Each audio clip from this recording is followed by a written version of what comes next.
Hello, everybody. Welcome to Cosmic Owl Astrology. I am Louise Eddington, the Cosmic Owl, Wisdom Weaver, and a general all-round, whatever, astrologer, shamanic practitioner, tarot, dabbler, all kinds of things. Bit of a polymath. But anyway, before I dive in, I would love to ask you to subscribe, give me a thumbs up, hit the little bell so you get notified when I upload new content. And I do want to mention that I have activated YouTube memberships. I'm a YouTube partner and I can earn money through YouTube. I finally gave in and activated YouTube memberships. Let me clarify what that means though. For $2.99 a month, it's just you like my work and you would like to kind of throw, I don't know, small cup of coffee a month my way, and you get some fun things for that. You get some emojis and priority commenting, things like that. I'm probably going to adjust the rewards a little bit because it's new to me. But you know, $2.99 a month is a bit of fun support because you appreciate all the content I put out. For $6.99 a month, you will get one. At the moment, I have aligned that with my paid Substack membership where I write daily. And paid Substack and paid $6.99 a month YouTube members will get once a month live face-to-face ask me almost anything call, and there is a Google form to fill out if you cannot attend the call live, so you can submit questions ahead of time. So they're designed to be kind of one quick question, maybe about your chart. It could be a question about what's happening in the world. It could be a question about an astrological transit or a placement or an asteroid or something like that. And we can learn together from those calls. And at the moment, they're going to be on the first Thursday of every month on Zoom, and the recording will be uploaded into the YouTube membership area and the Substack membership area, paid subscriptions area. This does not paywall my normal content. I realize not everybody can afford to do this. This is an optional membership. I still will be providing my videos for free. Some may go out a little bit earlier to paid subscribers, but you will still get the videos also. So, you know, there's no paywall really. You know, so paid subs may get some videos a day or two earlier. That's all. So on with the day, and I'd love it if any of you can afford to subscribe. I will be adding to the rewards as the membership grows. Okay. So today I would like to talk about Neptune. So I'm going to share the chart, and I'm just going to quickly share it, and because I've got all kinds of extra things on here that I'm using for my Venus retrograde class that I'm not going to go into, but very quickly, that's Osiris, that's Isis, that's Horus, that's Dionysus, and anyway. So Neptune has just moved into the sign of Aries just yesterday. And Neptune has a 165-year cycle. So Neptune will stay in Aries now until October the 22nd. Then we'll retrograde back into Pisces and will move into Aries for the next 12 or so years, because it spends about that long in a sign, until it will move it back in January the 26th, 2026. Now, after Neptune moves back in next year, there is a big Saturn-Neptune conjunction at 0 Aries, but I'm going to do a whole different video about that. So Neptune will be in the sign of Aries from then until 2038. So 2026 to 2038. And you can see it will not finally move in till 2039. So just to give you an idea of the big cycles of Neptune going through a sign. So this is a big deal. Neptune moving into Aries is going to kind of color, our energy for the next 13 years ish. It's in and out, so it's about that. Now, Neptune has been in Aries, so let's go back.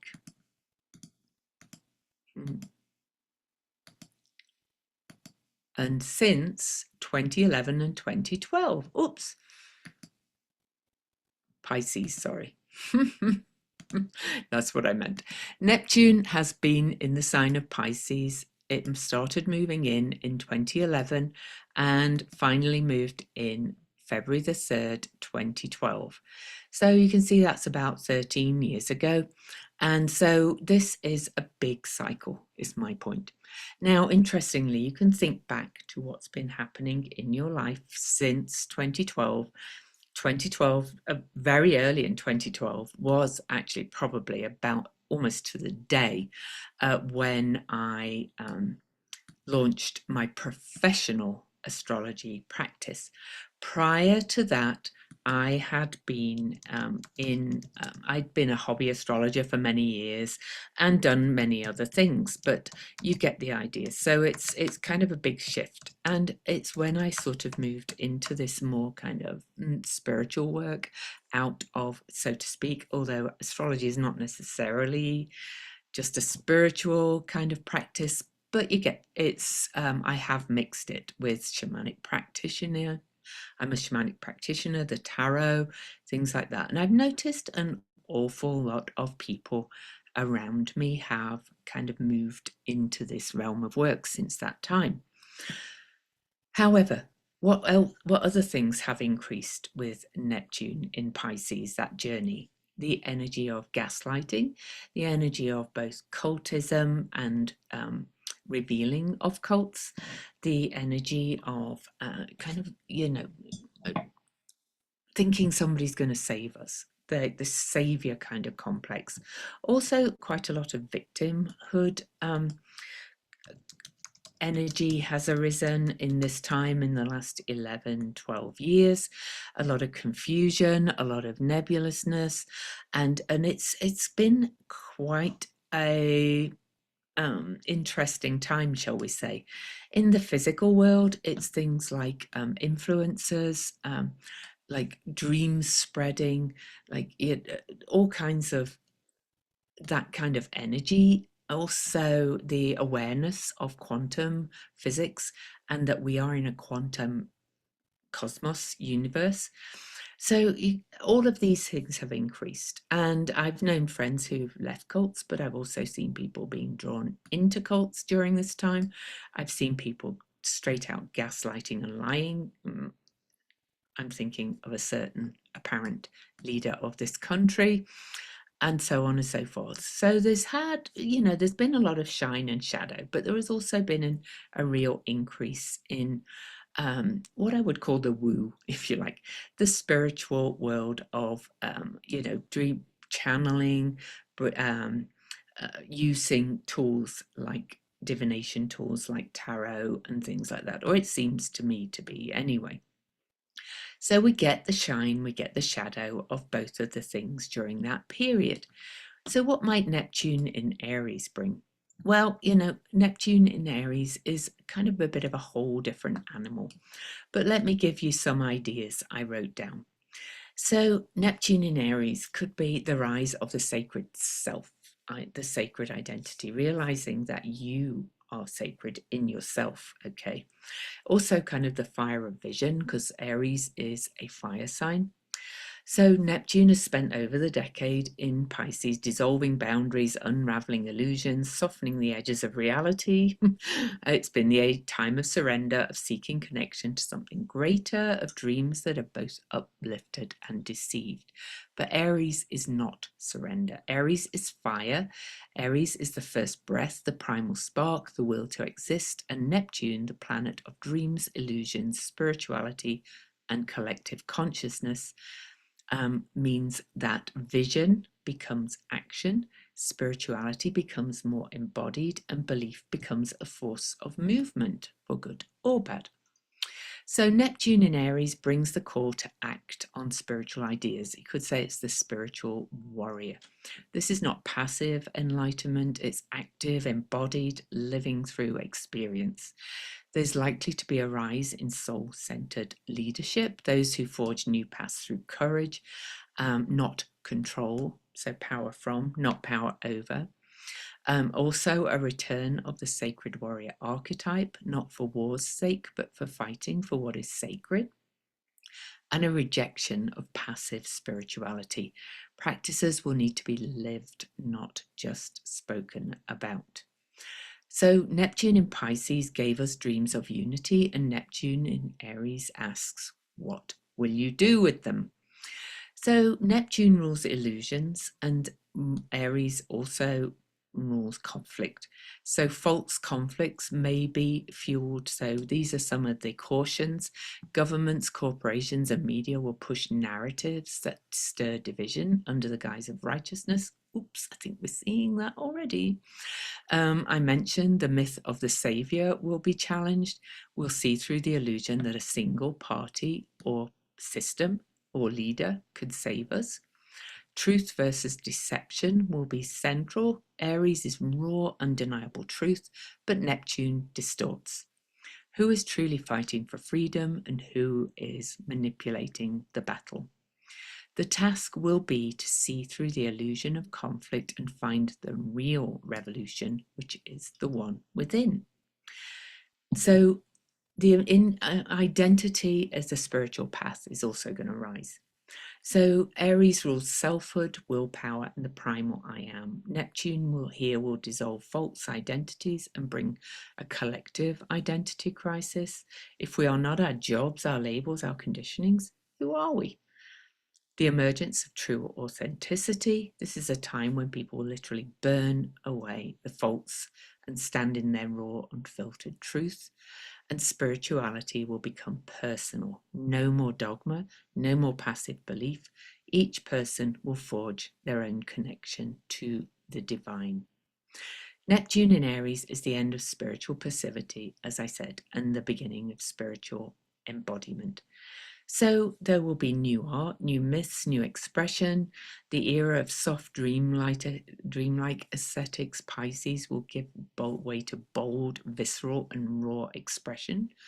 Expect myths of warriors, pioneers, and self-awakening to return in full force.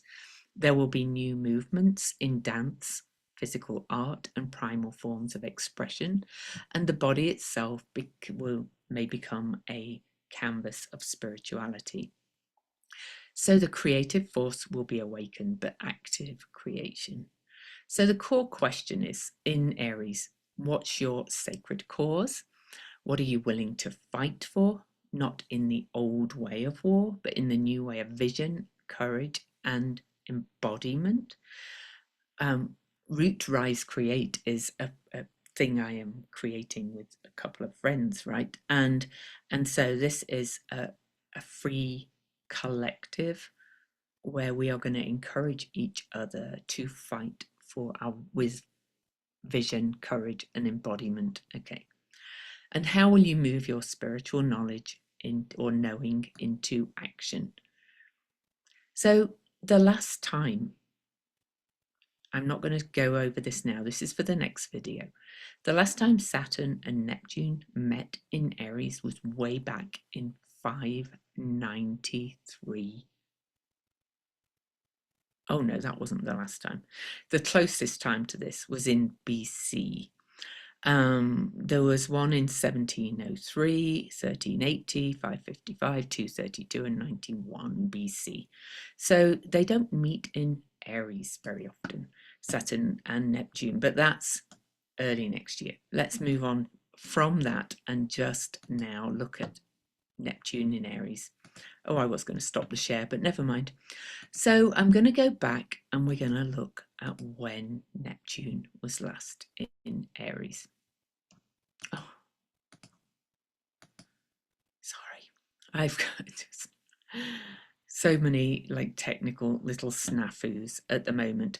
So Neptune started moving into Aries last time in 1861.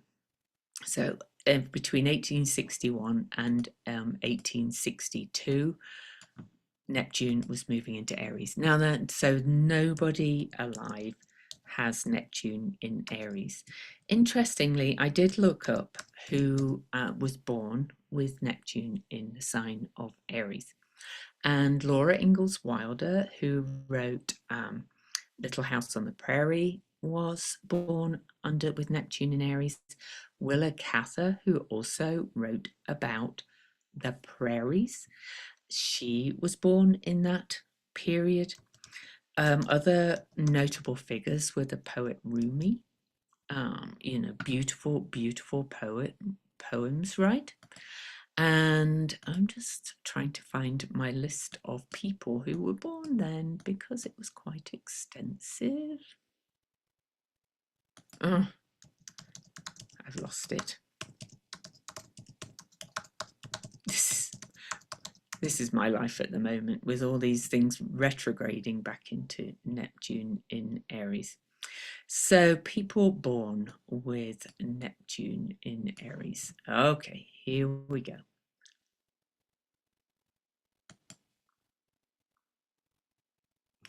Here we go. Here it was. Who else? Proust, if you know them. Beatrix Potter.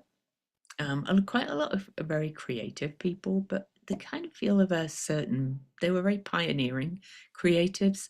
Marie Curie, she was a pioneer, of course, in science and health. Um, I don't know all the names. David Lloyd George was a good UK or British prime minister who was born under that. At least he had a good reputation. I'm sure there were not good things. Also, Fred Trump was born under that, but let's not talk about that. Harry Houdini was born with Neptune in Aries, and he was an escape artist, right? And Neptune can be very slippery, okay? So, but also a pioneer in very many ways, right? Winston Churchill was, George V was. I'm trying to bring people whom you may have heard of. There's a lot of people were born with it because it was quite a long period, but let's just come. Henry Ford, pioneer, of course, in cars. Rumi, the poet, as I mentioned.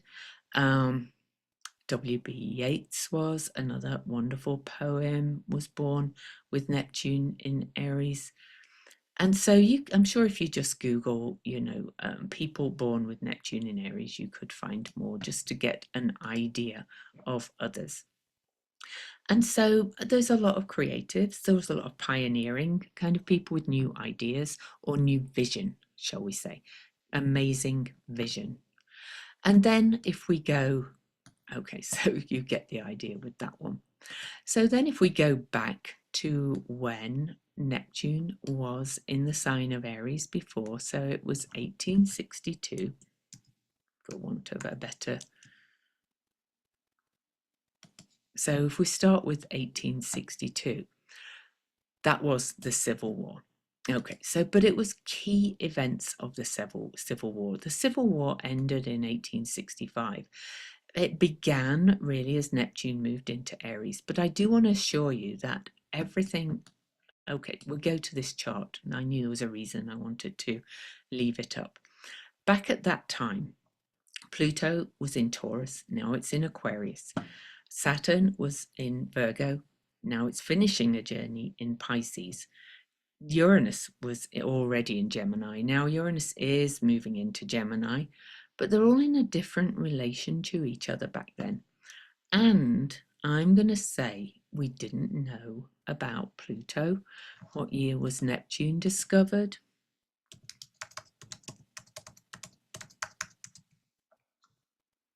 1846. So we did know about Neptune. We did know about Uranus, but we did not know about Pluto. Anyway, we're in a different time. Also, this time, as Neptune moves into Aries, we also have Venus and Mercury retrograding. between Aries and Pisces. We also have Saturn moving in, and we have two eclipses. We've said many times that this is the biggest rise in human consciousness we have ever seen. So let's look at the history of the 1880s, for want of a better, the 1860s. Okay, so 1860s, because you'll hear a lot of talk about, oh, well, that was the Civil War. Well, yes, but there was also the abolition of slavery. There was the beginning of Reconstruction. It was a period of significant social and political transformation, not just war. Lincoln was elected in 1860, so one of the greatest presidents. Okay, by 1862, that was mostly about the war, but there was the Emancipation Proclamation, right? And so that came into effect in 1863. So I think there'll be a lot of emancipation as well, especially when Uranus goes into Gemini. Of course, there was also Lincoln was assassinated, so we don't need to talk about that. But there was the 13th Amendment. We also had the Civil Rights Act of 1866 passed, which protected the rights of African Americans. There was the Freedmen's Bureau established to aid former slaves, but then it was also closed after that because they didn't feel they needed it anymore. The United States purchased Alaska from Russia, and I do think there will be some boundary shifting, right? Okay, as well. There was an impeachment of Andrew Johnson, but and acquitted by the Senate. Oh, where we heard that before. But there was also the 14th Amendment, which is birthright citizenship. We can see how that's being revisited right now. I do think it will stay. 1870s, in the early 70s. So we need to look beyond just the Civil War, right? Because there was a lot of things going on. And the 1870s was the ratification of the 15th Amendment, the creation of Yellowstone National Park, and the rise of what was called the Gilded Age. But that was really kind of more oligarchs. So you can see a lot of similarities back to that time in so many ways. Okay, so I do want to look beyond just the US. So let's have a look. The 15th Amendment, by the way, was the right of black men to vote, not women, but black men. But there we go. So there was also going on through that time. 1871, there was the Great Chicago Fire. Aries being a fire sign. Just wanted to give you more of an idea because you're going to hear a lot of, oh, there was a war. There seemed a lot of change, of course, social change, a lot of it quite visionary. But also the steamship Atlantic struck rocks on the coast of Canada, and 500 passengers and crew perished in one of the worst maritime disasters of the 19th century. There was a stock market crash in 1873, but we also kind of, see other times that occurred as well. So again, history often rhymes, does not repeat, or, there's similarities, or things coming around again. But you can see that both good and not so good happened, right? Okay, so, please let's not get into, oh my God, there was a war, so there's going to be a war again. I think we're already at war, to be quite honest. I think we are at war, in a war of ideas right now. And I think we are in a different time to the last time that Neptune was in Aries, because we had never had all three outer planets. We didn't know Pluto existed back then either, but now we've just had Pluto change signs. We've also had we're getting Saturn and Neptune changing signs. Uranus is about to change signs, but now we've got more dwarf planets we know about, more expanded consciousness of all kinds going on. And also, Haumea just changed signs. She is a creation goddess. We have other energies coming in, and a lot of them we did not know about last time. And yes, they existed. And yes, you could probably see their influence. But I am a firm believer that once we are conscious of these energies in this current civilization we live in, then we can start to understand them and expand how we work with the energies in a different way. But anyway, I hope I've given you a little bit of an idea of what it might be like with Neptune in Aries. It's going to be, it's definitely a new chapter. We have all this stuff going on at the last degrees of the zodiac in Pisces, which is the womb, the amniotic fluid, the chaos, the dream time, but also dissolution and then resolution or resolution. We've got some big fundamental shifts going on. But it overall, we can get an idea. So it's going to be a lot to do with sovereignty and that spark of life and discovering purpose, reshaping our identity. One of the things I've done with my Venus class is because this shift is part of it, of course, is we started off with a simple exercise about who am I? I am. And we're going to revisit it afterwards because we are shifting and changing. I've shifted and changed already. I can feel it. But there's definitely going to be more doing, more asserting, more creating, less blind faith, and more about becoming the hero of our own journey, not expecting a savior. Okay. So, there's going to be a lot more pride in who we are and individuation. But I think with Neptune, it's less likely to be from that place of domination and control. Okay. So, yes, again, there's the warfare, but we can see that borders are already being redefined at the moment or challenged or whatever. And also, I think we're already in this war. Again, it doesn't have to be the old style war. So, I'm just trying to think if I've, one thing I would not be surprised of is, and I think we're starting to see it already, is, well, seeing our leaders as human beings and not expecting perfection from them, and less of this purity kind of politics and people having to fit this exact mold, and realizing that, if we want things to be done differently, we either have to choose different people or be engaged and work with them to influence them. But also, I think there's going to be a lot more online businesses, but I think they're kind of going to be more self-driven rather than this illusory kind of some influences just, kind of made something out of almost nothing. Okay. Because Neptune in Pisces can be very like glamour, illusory kind of energy. But I do think there's going to be more localization of the food supply, things like that. Um, um, yeah, anyway. There may still be some false idol stuff going on. I think cult stuff's always been a little bit that way, but I think if we realise that we are our own best friend and strength and step into our own courage, then we will realise that we can't put anybody else up on this pedestal. Okay.